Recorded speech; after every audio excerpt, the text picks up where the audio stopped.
this lecture, I will cover the basic probability concepts. These concepts are needed to understand the topics covered in this course. I will start with probability space. You know that to describe probability mathematically, we need a sample space S.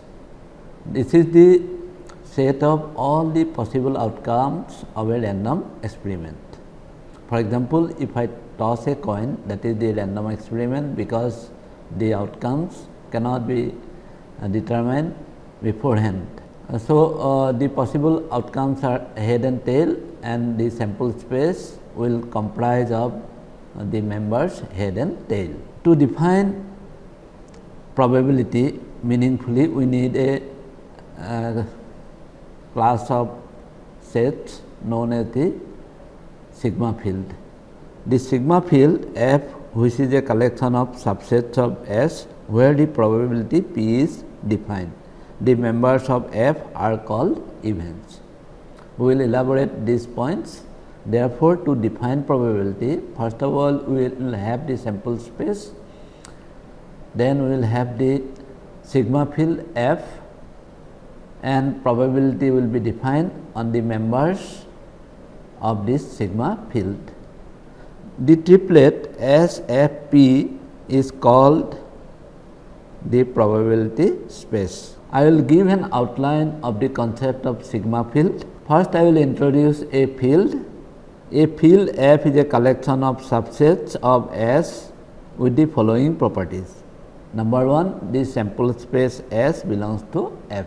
Number 2, if A belongs to F, then A complement belongs to F.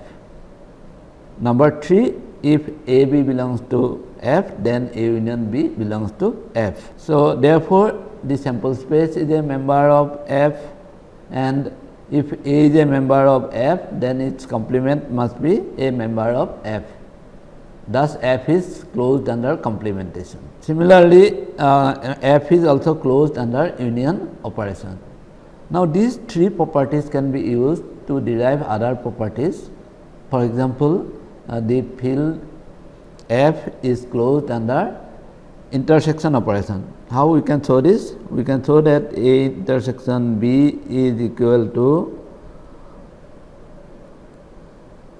complement, whole complement of A complement union B complement, that is the De Morgan's law. So, A intersection B is equal to complement of A complement union B complement. Now, A complement belongs to F, their B complement belongs to F, therefore, their union belongs to F, and their complement, that is A intersection B, belongs to F. So, and that way, in this way we can derive the other properties, set theoretic properties, usual set theoretic operations like intersection, set difference, etc. Can be thus the field F is closed under complementation and union operation, and it is closed under other set theoretic operations like set difference, etc. Also, an event is a member of the field. Any member of the field is called an event. The field concept is sufficient to define probability in a finite sample space. But when we have an infinite sample space, like the real line itself, then we have to introduce the concept of sigma field or sigma algebra. Field is sometimes called algebra. Similarly, sigma field is sometimes called sigma algebra. Now, first two properties of field and sigma field is common, only third property is different. It says that if n belongs to F for n 1 to infinity, then union of an from n 1 to infinity also belongs to F. So, that means F is closed under the sigma field, F is closed under countable union operation. So, F is closed under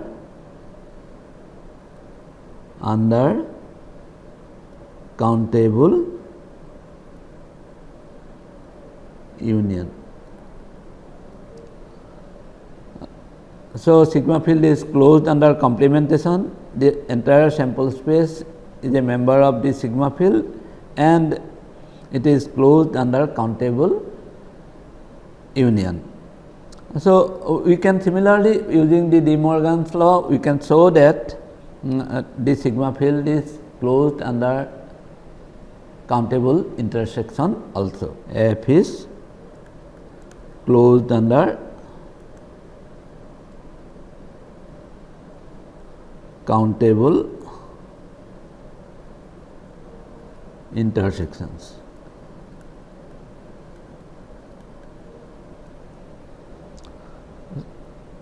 This sigma field is necessary when we define probability on an infinite sample space. I will start with an example considering the random experiment of throwing a die.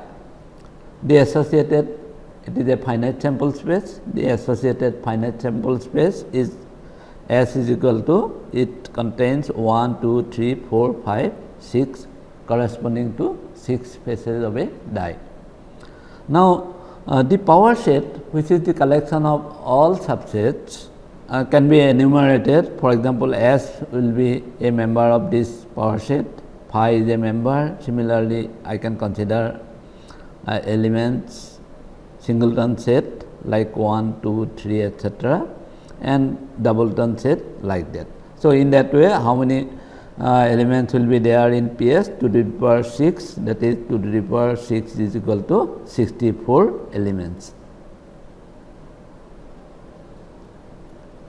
It is easy to verify that PS is a field, because if you consider any two member, their union will be a member of PS. Similarly, if we take the complement, for example, if I consider 3, its complement will be the set consisting of 1, 2, 4, 5 and 6, and it will be a member of PS. We also note that the smallest field, what is the smallest field of the subsets of S? If we consider the class like this, S and phi,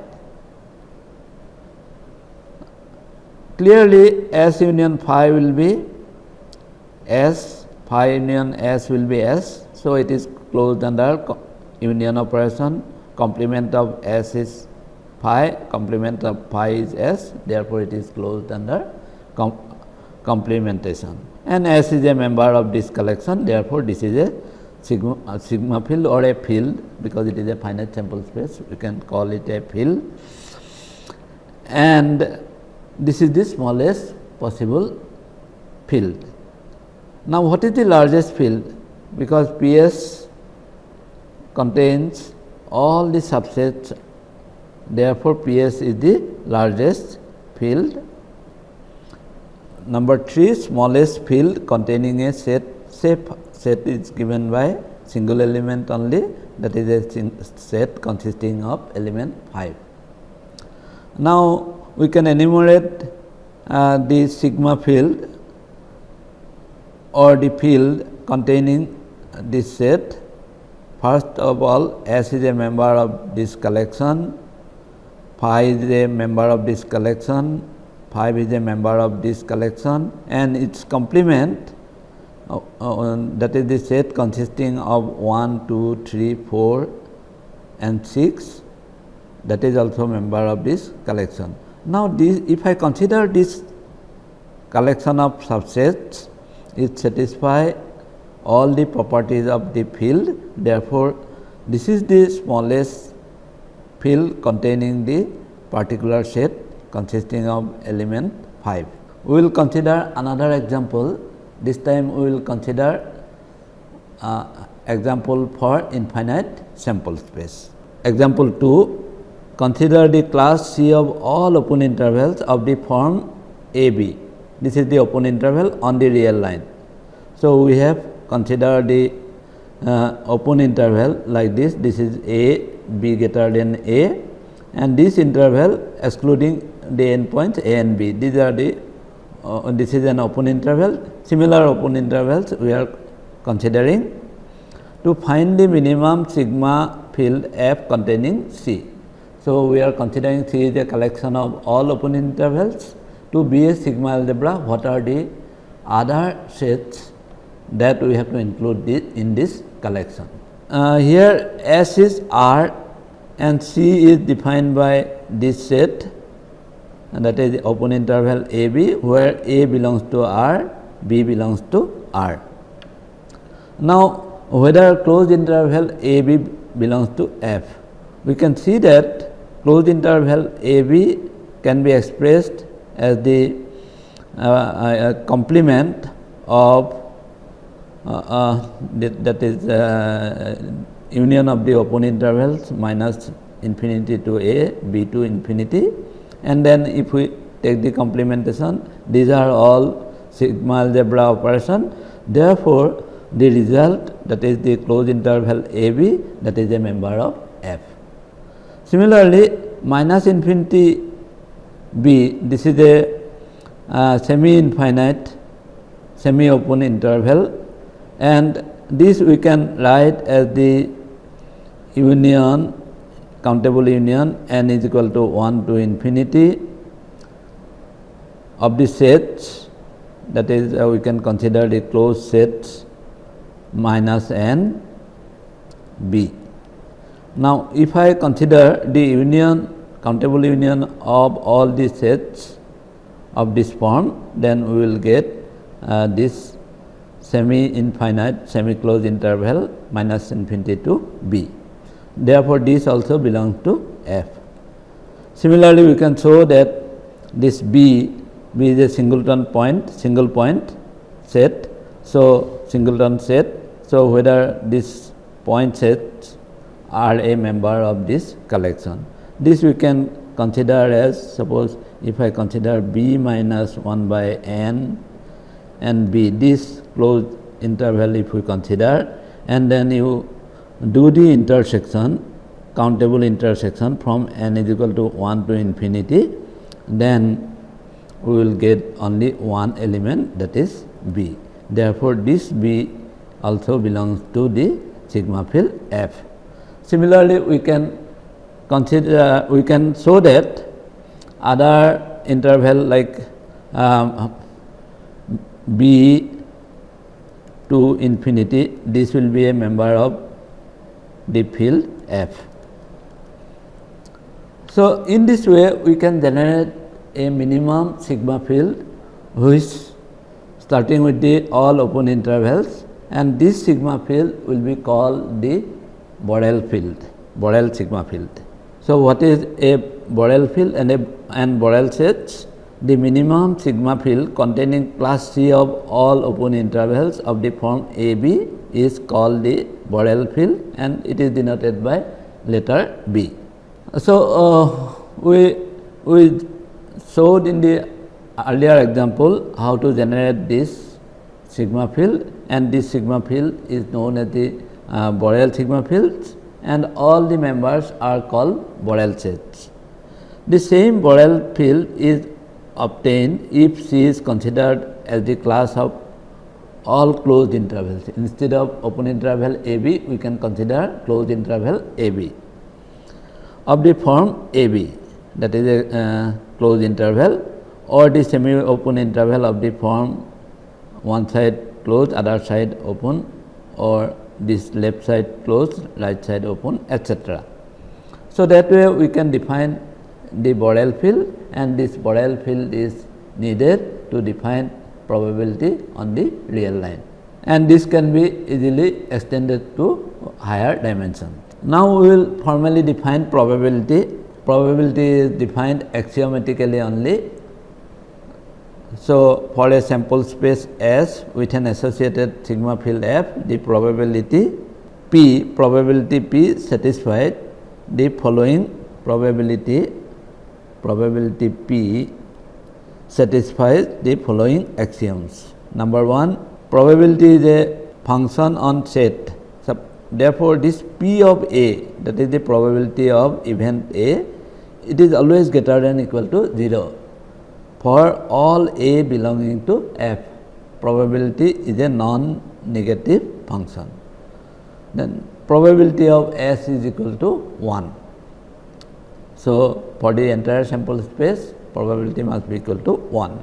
Now, third axiom that is important, if A1, A2 etc. are pairwise disjoint events, that is for I not equal to j, A I intersection A j equal to phi, then the probability of the countable union of disjoint events, this is the probability of the countable union of disjoint events AIs. So, this probability is equal to the summation of the individual probability. So, if we have a collection of disjoint events, their union probability is equal to the sum of the individual probability. This is known as the sigma additivity property. So, with these three axioms, now we can derive all other properties of probability, and any other definition of probability also must satisfy these three axioms. Now, for a finite sample space, the axioms, particularly the third axiom, can be simplified. So, first two axioms are same. So, if S is finite, suppose S is finite, in that case axioms are, what are the axioms? Number 1, probability of A is always greater than equal to 0 for all A belonging to F, that is number 1. It is same as the earlier axiom we have considered. Similarly, number 2, probability of S is equal to 1. Then third axiom can be simplified, and that is if A and B are disjoint events in F, then probability of A union B is equal to PA plus PB. So, this is the axiomatic definition of probability defined on a finite sample space S. Now, other properties of probabilities can be derived using these axioms.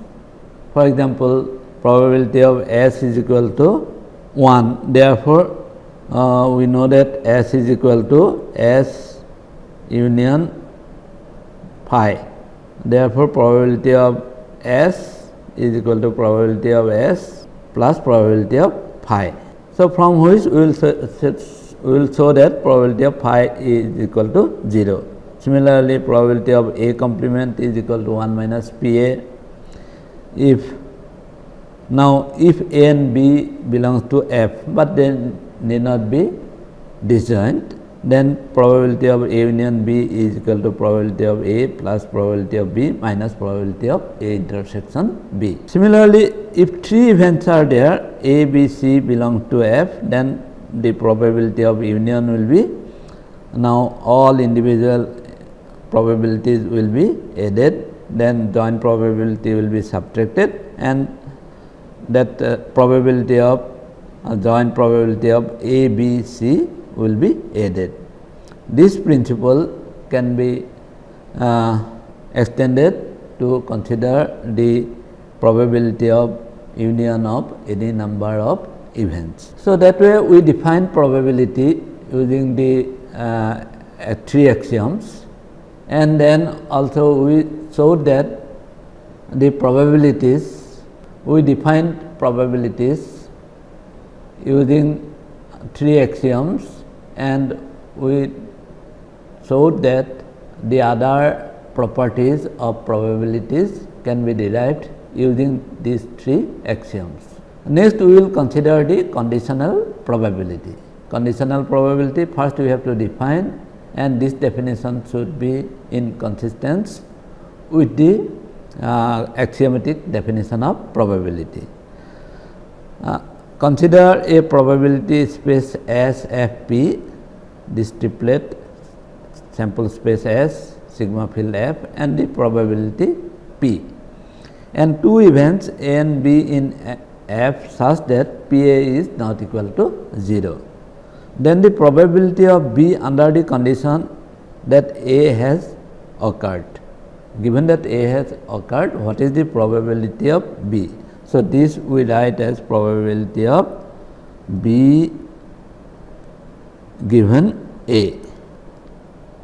So, by definition this will be probability of A intersection B divided by probability of A. So, this is the definition, probability of A not equal to 0.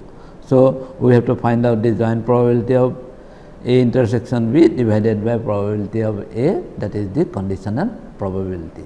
Now, given the conditional probability, we can find out the joint probability. For example, we can write probability of A1 intersection A2, that is equal to probability of A1 into probability of A2 given A1. This can be obtained from the definition of conditional probability itself.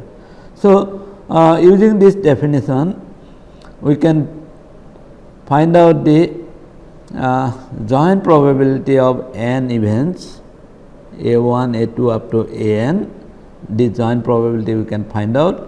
What is this? That is probability of A1 into probability of A2 given A1 into probability of A3, the third event we will consider given A1 intersection A2. Similarly, when we consider the last event An, we have to consider all other events A1, A2 up to An minus 1. So, this rule is known as the chain rule of probability. Using this probability, using this chain rule, we can find out the probability of the intersection of events. For example, probability of A1 intersection A2 intersection A3. These three events, their intersection probability will be given by probability of A1, this is first event, into probability of second event given A1, given the first event, into probability of the third event A3 given A1 intersection A2. So, that way we can find out the joint probability of 3 events, 4 events, etc., using this chain rule of probability. So, we have defined the conditional probability, and from using the conditional probability we showed how we can find out the joint probabilities. Next, we shall consider independent events. So, two events A and B are called independent or statistically independent, sometimes it is called so. If P of A intersection B, this is the joint probability, is equal to probability of A to probability of B. If this relationship is not true, then we call that events A and B are statistically dependent. That way we define the independence of two events. How do I define independence of multiple events? The events, suppose there are n events, they are independent if we consider any sub collection of these events. Suppose AI1, AI2 up to AIM we are considering, and this is a subset of the entire collection. If the joint probability of this intersection of these subsets is same as the product of the individual probabilities, then we say that this event and events are independent. So, we are considering for any subclass, if the joint probability is product of the individual probabilities, then these events A1, A2 up to An events are independent. We can consider an example. We did 3 events A1, A2 and A3. So, when are they independent?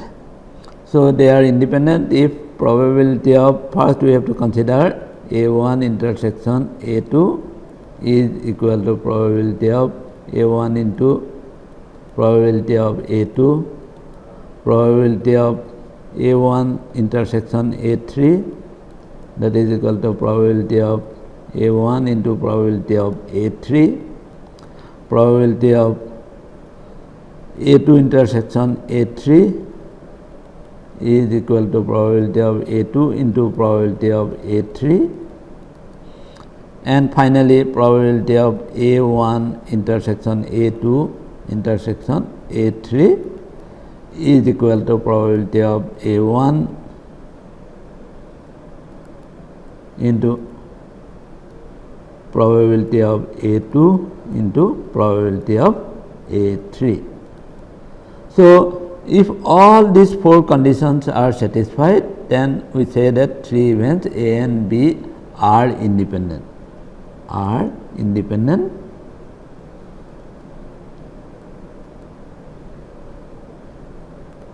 If this condition is, these four conditions are satisfied.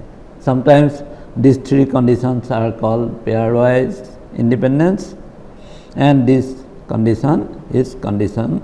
So, for three events A1, A2 and A3 to be independent, all these four conditions are to be satisfied. If only first three conditions are satisfied, then the events A1, A2 and A3 will be called pairwise independent. This will give pairwise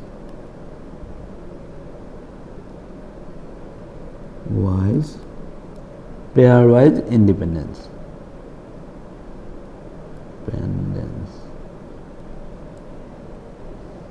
So, we have introduced the concept of independence. Next, we will go to one important concept, and that is total probability theorem. So, this theorem says that if events A1, A2 up to An, if they form a partition in S, what does it mean? That S is the union of these events and all these events are mutually disjoint. Then probability of B is equal to, this will be the summation I is equal to 1 to n of probability of AI into probability of B given AI. So, if we consider the product of P of AI into probability of B given AI and sum up for I is equal to 1 to n, then we will get the probability of B. This is known as the total probability theorem. We can illustrate this with the help of a simple case. Suppose we have, this is my S and we are considering a partition A1, A2 and A3, and B is an event like this. This is my B. So, what I see that B is the union of this part and this part.